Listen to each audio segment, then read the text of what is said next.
pertama dilakukan saat menghadapi jenazah adalah yang pertama memejamkan mata jenazah jika mata si jenazah masih terbuka.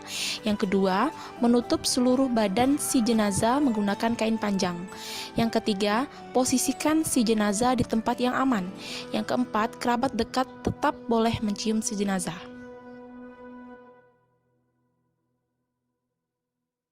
Hukum merawat jenazah adalah fardu kifayah. Perawatan jenazah yang dimaksud meliputi memandikan, mengkafani, mensolati, dan menguburkan jenazah. Kita bahas bagian pertama, yaitu memandikan jenazah. Jenazah yang wajib dimandikan, yang pertama haruslah jenazah orang Islam. Selain orang Islam, tidak wajib dimandikan.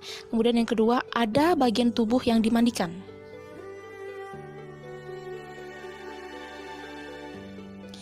Adapun yang berhak memandikan jenazah adalah yang pertama, jika jenazah laki-laki, yang memandikan laki-laki juga, selain istri dan mahramnya.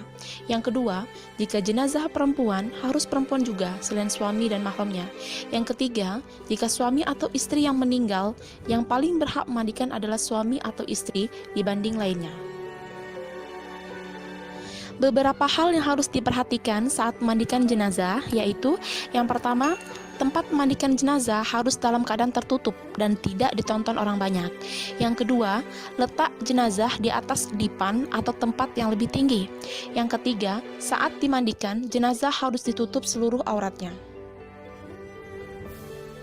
Keempat, menyapu perut mayat untuk mengeluarkan kotoran yang masih tersisa di perut. Yang kelima, ganti sarung tangan kemudian bersihkan gigi dan mulut mayat. Yang keenam, bersihkan seluruh najis dan kotoran yang melekat di badan mayat. Ketujuh, mewudukan mayat kemudian membasuh seluruh tubuh mayat. 8. Disunahkan dibasuh 3-5 kali dengan air yang ada wanginya. Kemudian kita masuk ke pembahasan bagian kedua, yaitu mengkafani jenazah. Jumlah kain kafan yang digunakan adalah untuk jenazah laki-laki minimal selembar dan sempurnanya 3 lembar. Jika untuk jenazah perempuan minimal selembar dan sempurnanya 5 lembar. Setiap lapisan kain kafan diberikan kapur barus dan dilaksanakan pengafanan jenazah dengan sebaik-baiknya. Kemudian kita masuk bahasan yang ketiga, yaitu mensolati jenazah. Sholat jenazah hampir sama dengan sholat biasanya, namun tidak menggunakan ruku dan sujud.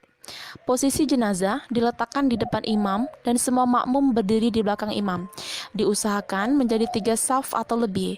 Sholat jenazah dilaksanakan dengan 4 takbir tanpa ruku dan sujud.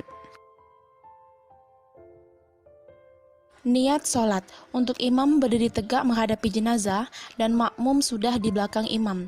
Kemudian membaca niat, yaitu usolli ala hazal mayyiti arba'a takbiratin fardul kifayah ma'muman lillahi ta'ala. Jika jenazahnya laki-laki maka menggunakan hazal mayyiti, jika jenazahnya perempuan menggunakan hazihil mayyitati, kemudian takbir yang pertama.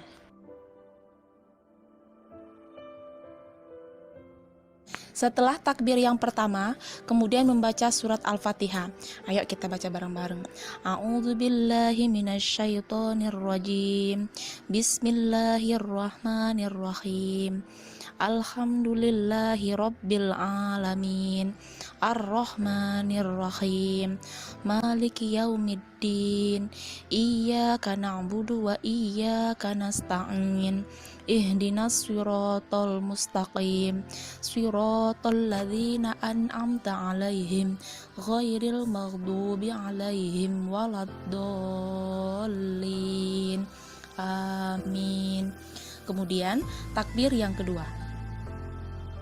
Setelah takbir kedua, kemudian membaca sholawat. Allahumma sholli ala sayyidina Muhammad wa ala ali sayyidina Muhammad kama sholaita ala sayyidina Ibrahim wa ala ali sayyidina Ibrahim wa barik ala sayyidina Muhammad wa ala ali sayyidina Muhammad kama barakta ala sayyidina Ibrahim wa ala ali sayyidina Ibrahim fil alamina innaka hamidum majid. Kemudian dilanjutkan dengan takbir ketiga. Setelah takbir ketiga, kemudian membaca doa bagi jenazah. Allahumma ghfir lahu warhamhu wa'afihi wa'fu anhu wa akrim nuzulahu wa wasi' mudkhalahu waghsilhu bil ma'i wath thalji wal baradi wan naqqihi minal khotoya kama berkan. Ada beberapa anjuran yang diajarkan oleh Rasulullah dalam hal menguburkan jenazah.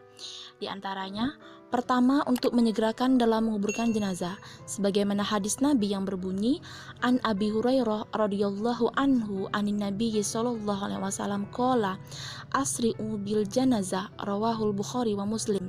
Artinya, dari Abu Hurairah radhiyallahu anhu dari Nabi Muhammad sallallahu alaihi wasallam bersabda, segerakanlah menguburkan jenazah. Hadis riwayat Bukhari Muslim. Yang kedua, menguburkan jenazah di siang hari selain keadaan darurat seperti bau jenazah yang menyengat. Yang ketiga, meluaskan lubang kuburan dan dalam kuburan agar aman dari binatang buas. Yang keempat, membaca doa saat masukkan mayat dalam kubur. Doanya berbunyi, Bismillahi wa ala milati rasulillahi wa ala sunnati rasulillah. Artinya, dengan nama Allah dan nama agama Rasulullah dan atas nama sunnah Rasulullah. Hadis riwayat 5 ahli hadis kecuali Nasai dan Ibnu Umar radhiyallahu anhu. Yang keempat, hendaknya ahli waris menjadi jaminan hutang si mayat.